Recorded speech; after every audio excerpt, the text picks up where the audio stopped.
Hi students, I hope you have listened to my previous lecture and I hope you are all doing well also, and all your family members are also doing well. Take care.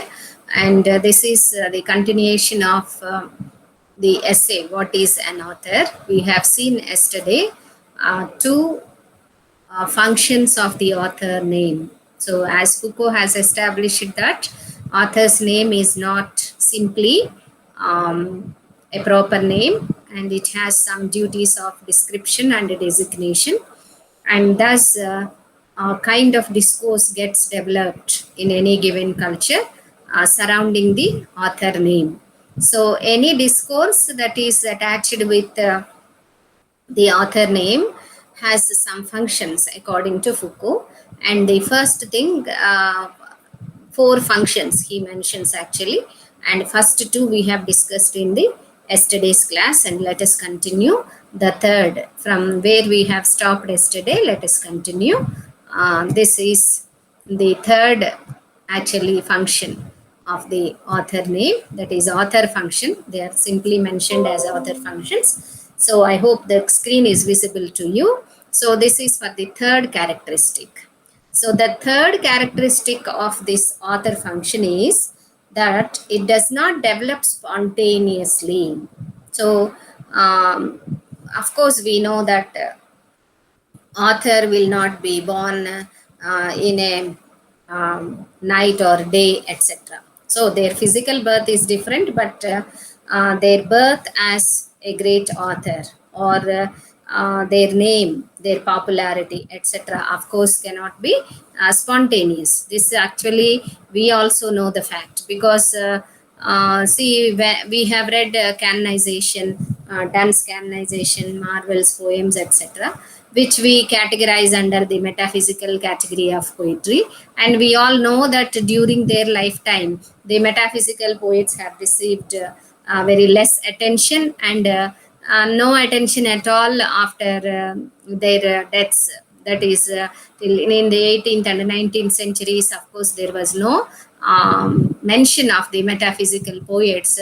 Moreover, they were buried in the criticism, or to some extent, though it is considered not so adverse, the critical remarks of Johnson, and they were alive once again in 20th century only. So that itself shows that the discourse that gets developed depending upon an author's name or a particular group, etc., of course is not spontaneous. And here, as a third point, Foucault says the same thing. So it will not develop, it does not develop spontaneously as the attribution of a discourse to an individual. So it is not simply to one particular individual that we are speaking to when we are mentioning this discourse of regarding the author. But Foucault says that it is rather the result of a complex operation that constructs a certain being of reason, what we call author. So according to Foucault, the construction, author is also a construction. Actually, the post-structuralism is trying to deconstruct the author's personality. That is a different matter. But Foucault here is referring to the construction of the author. So author is not just there, like any other common man with a proper name, etc. It is not simply his place of birth or date of birth, etc., and his family, but it is a construction. He gets developed in the discourse of the society. So critics doubtless try to give this being a realistic status. Critics, of course, Foucault say that will give this being of reason. So author is, of course, a being of reason, and critics give him a realistic status by discerning in the individual a deep motive, a creative power, or a design.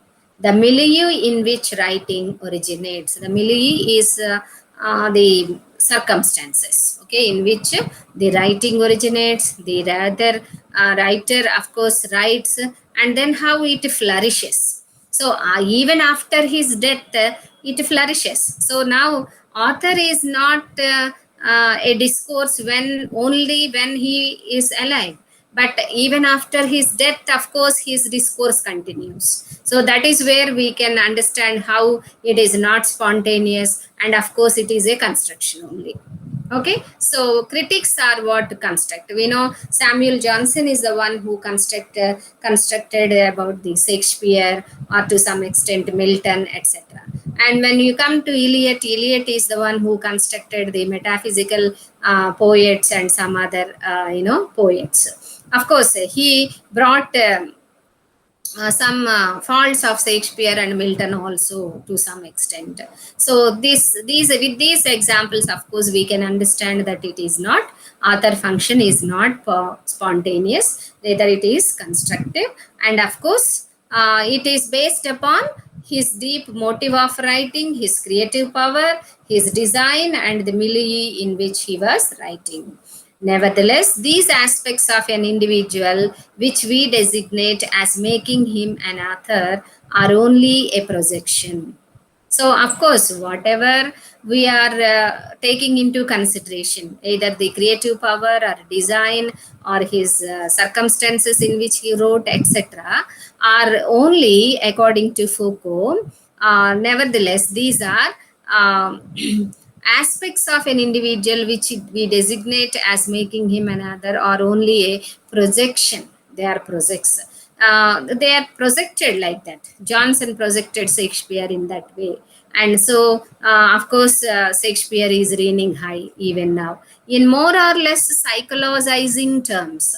So very convincingly they are projected of the operations we force texts to undergo, the connections we make, the traits we establish as pertinent, the continuities we recognize. So, critics are the one, critics are the people who actually project the writers, okay, with in different manners. They are the one who make connections, and they establish the traits, and we continue the continuities of recognizing or the exclusions we practice. So sometimes we exclude, sometimes we include, sometimes we project the creative power, etc., etc. These are all constructions only.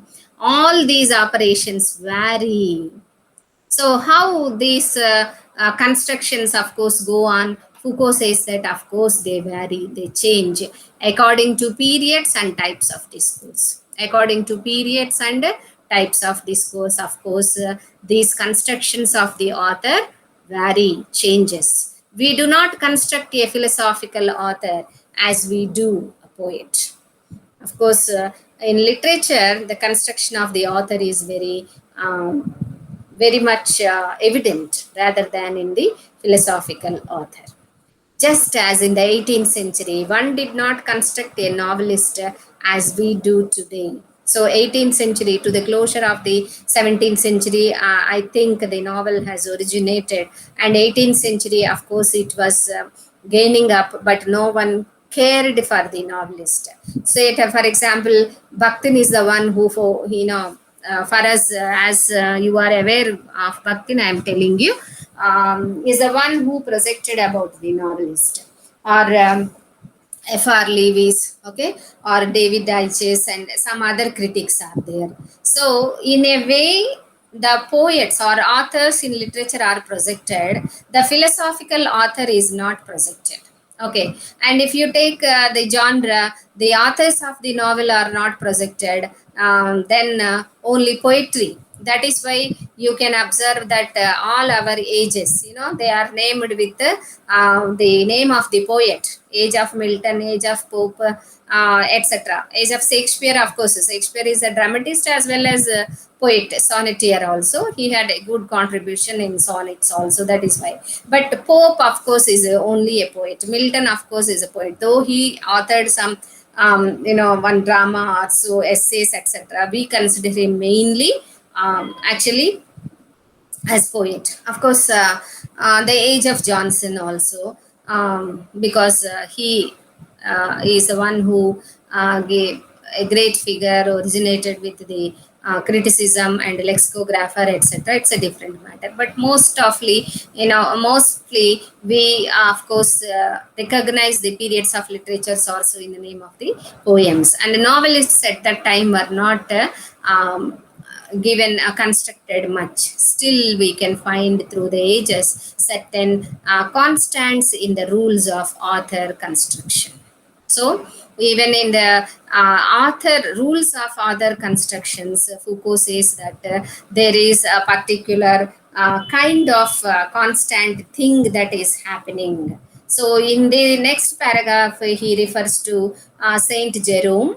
Okay, he says in Christianity there was a practice of what do you say? Modern criticism uses the methods to those that Christian exegesis employed when trying to prove the value of a text. So, a value of a text is based upon the four kinds of principles which are given by Saint Jerome. And he says, Foucault says that as it happened with the religious field, especially the Christian literature, the same was continued in the area of literary criticism and author also, in the defining the concept of author. So here he gives four important points which Saint Jerome brought out to determine the author function.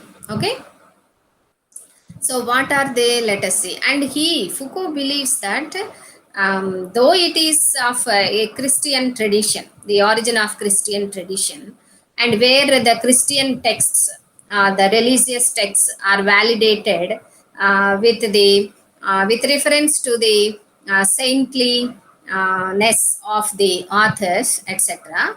It has passed into the general literature also. So, based on the four principles or four criteria that was given by Saint Jerome, actually, all the literary critics or literary historians or editors, etc., are following these four criteria only to define the author or to assign an author to an anonymous text, etc. So, it was very crucial or important even in the Christian literature to assign an author to the text, because we have seen the genesis of author is there in the appropriation, penal appropriation. So in Christianity it is followed, no text will be accepted without the name of the author. So there were always attempts made to assign an author. Okay, and thus the figure of the author gets constructed gradually. So what are the 4 points he mentions as Foucault explains here? Four criteria, that is if among several books attributed to an author one is inferior to the others, it must be withdrawn from the list of the author's works. The author is therefore defined as a constant level of value. So, if at all some books are, a group of books are taken or a number of books are taken, and while reading, if you think that these are pertaining to one particular author, and that particular author is having a certain standard of writing, and if you come across some books which are not up to that standard, of course, they should be removed. So there here Foucault says that author is always defined as a constant level of value. And then the same should be done if certain texts contradict the doctrine expounded in the author's other books. So authors, of course, may say one thing, maybe advocating one thing, and it is believed that they should stick on to that advocacy always, all through their life. So if they come across anything contradicting his previous advocacy or his previous point of agreement, that book should be removed from the author's work. So here, the author is thus defined as a field of conceptual or theoretical coherence. So he should not contradict himself. If he is proposing one theory, he should stick on to that theory throughout his lifetime, throughout the works he produces in his lifetime. So it is expected that author should have a coherence of thought. Okay, theoretical coherence or conceptual coherence. And then third one must also exclude works that are written in a different style, containing words and expressions not ordinarily found in the writer's production. So if you find that the style of writing is not matching with the other books of the author, or the style of words, using words, expressions, etc., is not matching, you have to remove that word, that book also. Then Foucault says the author is here conceived as a stylistic unity. So he maintains one single style. Finally, passages quoting statements made or mentioning events that occurred after the after the author's death must be regarded as interpolated texts. So future dates we cannot come across in the authors. If the author is the text is bringing in some statements which some years which are after the death of the poet, of course they should be considered as out of context. So here Foucault says that the author is here seen as a historical figure at the crossroads of a certain number of events. So the future events, the future dates after the death of the poet or author appear in any text, they should not be considered as the texts of that particular author. So this is the criteria that is followed by Saint Jerome, and to assign authors to the Christian religious texts. So Foucault says that modern literary criticism, even when, as is now customary, it is not concerned with the questions of authentication, still defines the author in much the same way. So Foucault observes that the modern criticism also, modern literary criticism also defines the author in the similar way only. The author provides the basis for explaining not only the presence of certain events in a work, but also their transformations, distortions, and diverse modifications through his biography. So, the determination of his individual perspective, the analysis of his social position, and the revelation of his basic design. So, though criticism, won't strive for the authentication purposes, it also follows on par with Jerome, Saint Jerome, and tries to establish the author's discourse. The author is also the principle of certain unity of writing. So we also consider, according to Foucault now, he is considered as a unity of writing. All differences having to be resolved at least in part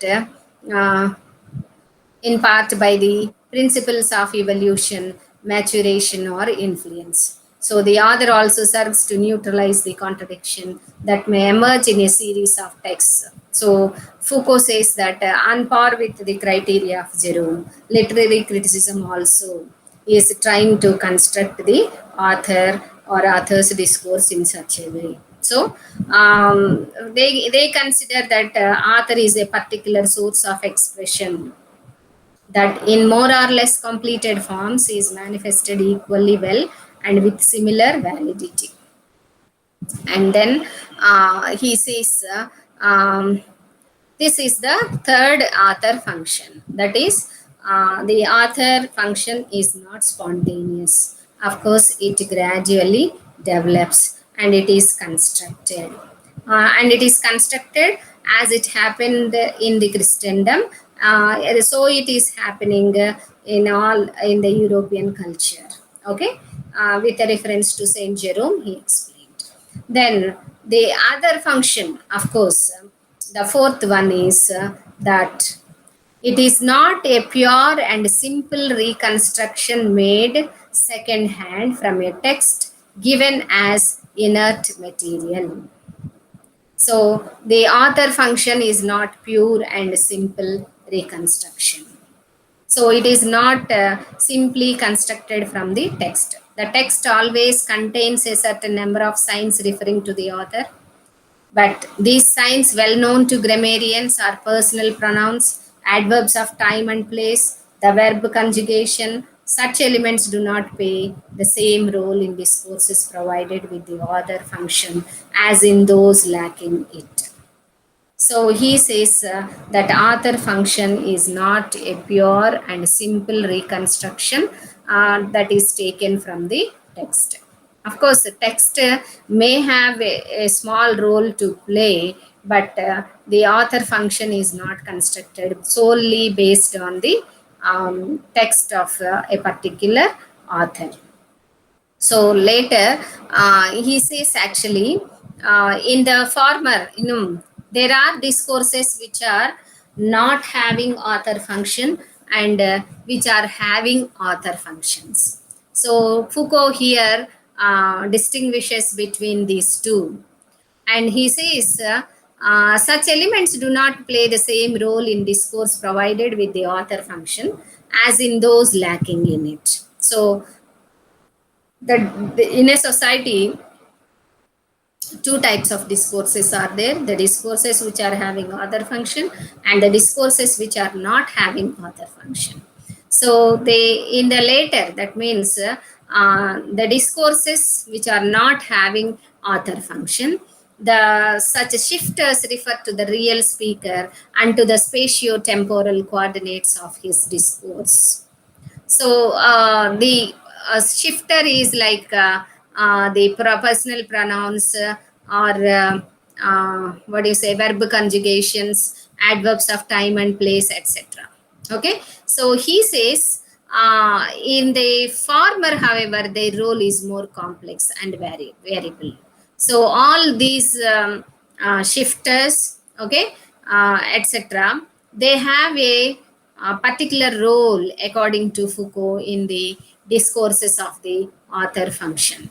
Everyone knows that in a novel offered as a narrator's account, neither the first person pronoun nor the personal indicative refers exactly to the writer or to the moment in which he writes, but rather to an alter ego whose distance from the author varies. This is what is we have learned in Bakhtin's the discourse in the novel, reference to the what you call how heteroglossia is incorporated into the novel,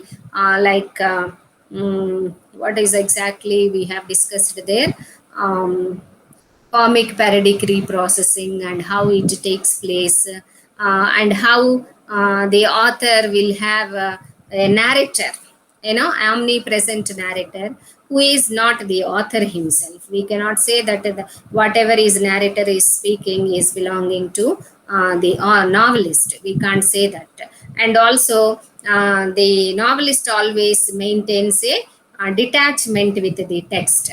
Okay, a kind of detachment, and which Bakhtin says that it is a kind of to and fro oscillating movement, attaching and detaching, etc., with say third person narrative or even first person narrative, etc., and then with some kind of posited author, etc. All this we have discussed in Bakhtin. And here, of course, though in the text we come across the personal pronouns or adverbs of time and place, etc., we can't always refer this as a first-hand knowledge of the author as such, because we all know that when we are reading a novel or a drama, etc., it is not the dramatist or the novelist who is speaking, but it is an alter ego or a third person. Okay, even an omnipresent narrator who actually narrates the story for us. And the author, of course, maintains a detachment, a to and fro movement like a swinging moment of to and fro, and a kind of detachment that is there on part of the author. So that is why Foucault also says that the author function is not pure and simple reconstruction made second hand from a text given as inert material. So the author function, of course, will not get established only from the text. Of course, it is by the interpretations of the text, okay, and some other things. What Foucault says that it would be just as wrong to equate the author with the real writer as to equate him with the fictitious speaker. So the author function is carried out and operates in the season itself in this division and the distance. So the distance that the author, the real person, maintains with the narrator in the text. Okay. So of course here Foucault says that one may object that this is a characteristic peculiar to novelistic or poetic discourse. But what he says is that here, though it is so, um,